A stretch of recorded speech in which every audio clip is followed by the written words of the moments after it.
we could all use to issue a few more PIREPs. Hey everyone, Jason Schappert here of MzeroA.com, and you are listening to the Commercial Pilot Podcast brought to you by our #1 rated online ground school. Visit groundschoolacademy.com to check it out. Learn more. Private, instrument, commercial, FOI, complete ground schools as well. If you're watching this podcast as a video on the MzeroA.com YouTube channel, welcome to the Schappert Spare Bedroom. We are in the midst of COVID-19. We're not officially on a quarantine. We're more just like a request to stay at home, more so, to put it a polite way. Essential businesses only. Don't go out but for groceries and everything else, essentially. So, if you could see what I see right now, I have the entire TriCaster. That's how we live stream everything. I have a mixing board. I've got just my USB microphone here. In front of me, I've got one of our big cameras, a bunch of our lights, my own personal monitor, another desk over there. I have taken over the spare bedroom that normally serves as really just storage for all my books. I got bookshelf behind me, bookshelf over there, and everything else. So anyways, I hope you all are doing quite well. I hope, my goodness, by the time this comes out, I'm recording this now about 2 weeks before this actually will post. So hopefully by the time you're hearing this, COVID-19, the coronavirus, is certainly well on the decline, is what we are all hoping for with that. Today we're talking about PIREPs. Yesterday's video was also about the topic of PIREPs. You think, Jason, how can you share an entire podcast about PIREPs? Well, it's simple. We need more of them. Yes, that's the short of it. But I want to educate you just a little bit about PIREPs, and then we'll work our way kind of through them and how to give them. So first off, what is a PIREP? At the most basic level, a PIREP is a pilot report. I love PIREPs because what we learned earlier in the week, we learned about, at least on the Ground School member webinar, we learned about METARs and TAFs and AirMets and SIGMETs, and those are phenomenal. However, there is nothing better, I believe, than hearing it direct from the pilots themselves. That's what a pilot report is. Now, it's tough because sometimes those pilot reports are given by a 757 first officer, and that doesn't always apply to me. The turbulence at flight level 350, it just doesn't apply to me. And then we also have to take their PIREPs with a grain of salt too. If I'm flying 23 Mike Zulu, my beloved Cessna 172, and a 757 calls up and it says it's experiencing light turbulence through 5,000 feet. Well, if it's light turbulence to a 757, thinking about how turbulence works and weight and everything else, what do you think that light turbulence is going to feel like to my Cessna 172? It can be pushing moderate to heavy to extreme type turbulence, right? I would imagine so. It might be a safe estimate. So I'm watching things like that. I typically like to see PIREPs from aircraft similar to mine, though, as well. But the 757 at a lower altitude, at an altitude I'm going to be flying, picking up ice, I'm going to pick up ice too. Just because it's a 757 and I'm 172, ice doesn't care. We're still going to pick up ice. So there's benefits to that. You have to look at the levels it's at. Now there's two essential types of PIREPs, a UA and a UUA. A UA is a routine PIREP, whereas a UUA is a urgent PIREP. Okay? Question now, how do I give a PIREP? I believe we have a barrier we have to break down because it used to be so difficult to give a PIREP. Back in the day, I say back in the day, like it is 5-7 years ago even, if you wanted to give a PIREP and have it end up actually to go see it on aviationweather.gov, there was really one essential place you called, a few different ways to call them, and that was the flight service station. You could land and call them on the phone if you remembered it. You could pick them up on a flight service station frequency in the air, but that's always challenging too. Calling over a VOR. Do you remember? And you can still do this, but do you remember? 23 Mike Zulu transmitting on 118 point whatever, listening over the Ocala VOR 113.7, and you're listening to them this broken frequency while the Morse code is chiming. Like if you've never done this before, it's interesting. Meanwhile, most people give PIREPs when the weather's bad. Very few people take the time to give PIREPs when the weather is clear and 10, which, by the way, the flight service stations like those just as much. PIREPs help confirm what's happening outside. If it's clear and 10 and you confirm what the METAR says, that's great.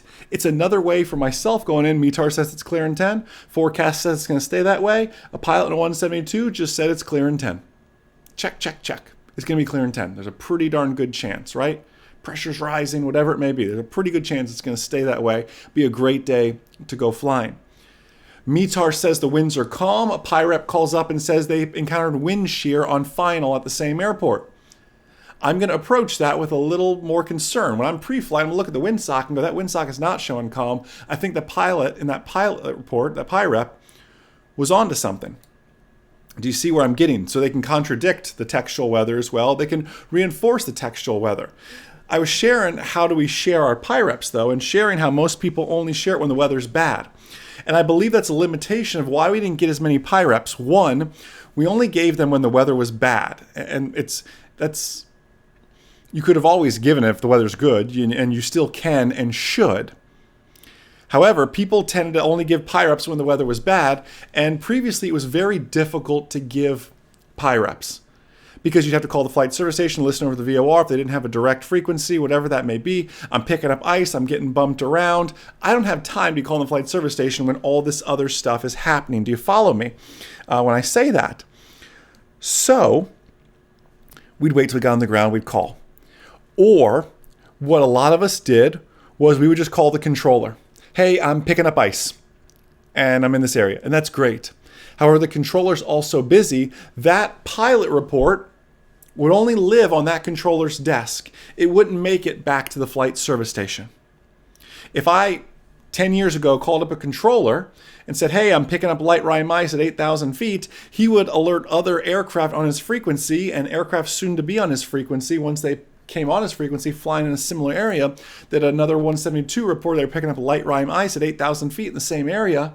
Let me know if you need an altitude change or a heading change. But it would never make it on aviationweather.gov or in the actual flight service station briefings, or abbreviated, or Outlook weather briefings. Nowadays, that's all changed.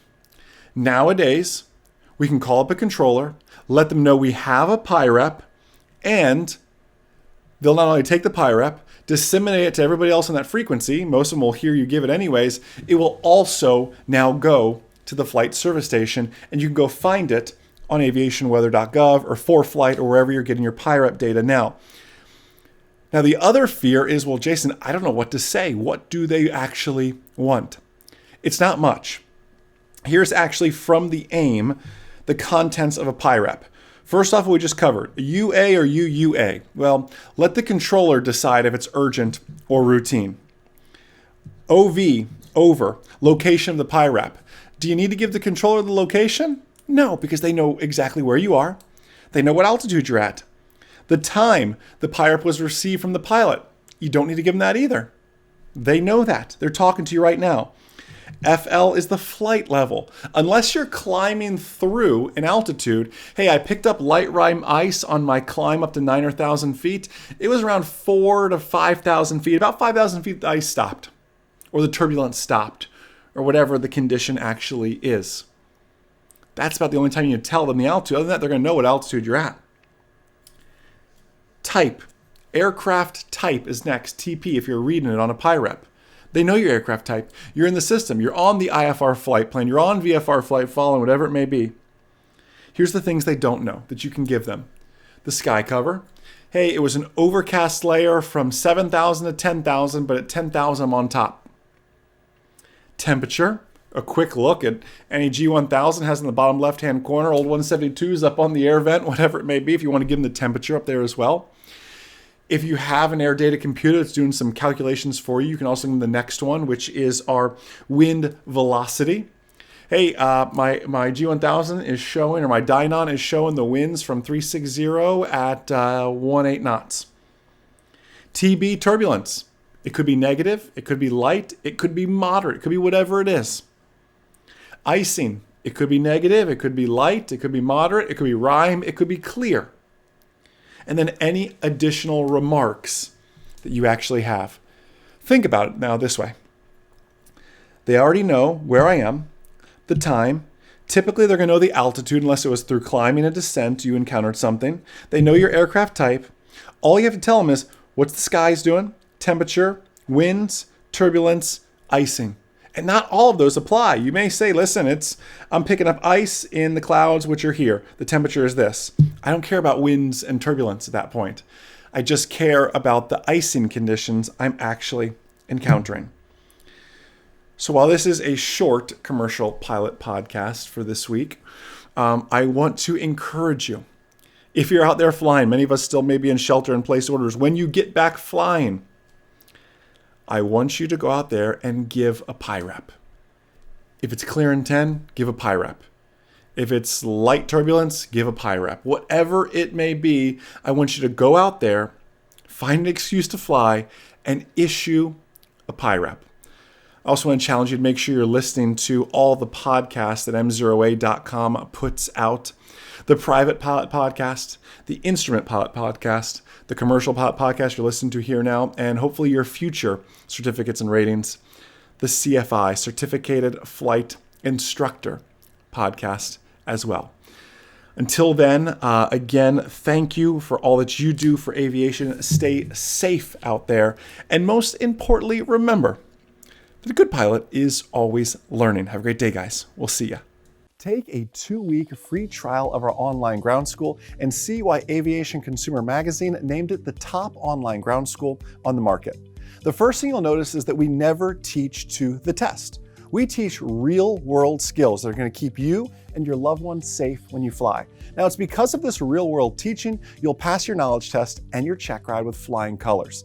With one membership, you get access to all our courses, plus weekly webinars with myself and this outstanding MzeroA.com team. It's really like an interactive TV show broadcast from our studio, where you get to interact with a team of CFIs. We also offer live support and email support to make sure you succeed. Now, one thing you'll notice is that MzeroA is like nothing else on the market. It is truly a flight training community geared towards making you a safer, smarter pilot, because a good pilot is always learning. It's much more than a slogan for us. It is truly a mission. So click below and take a 2-week, no strings attached trial of our top-rated private, instrument, commercial, and FOI courses. Once you join our flight training community, I promise you will never want to leave.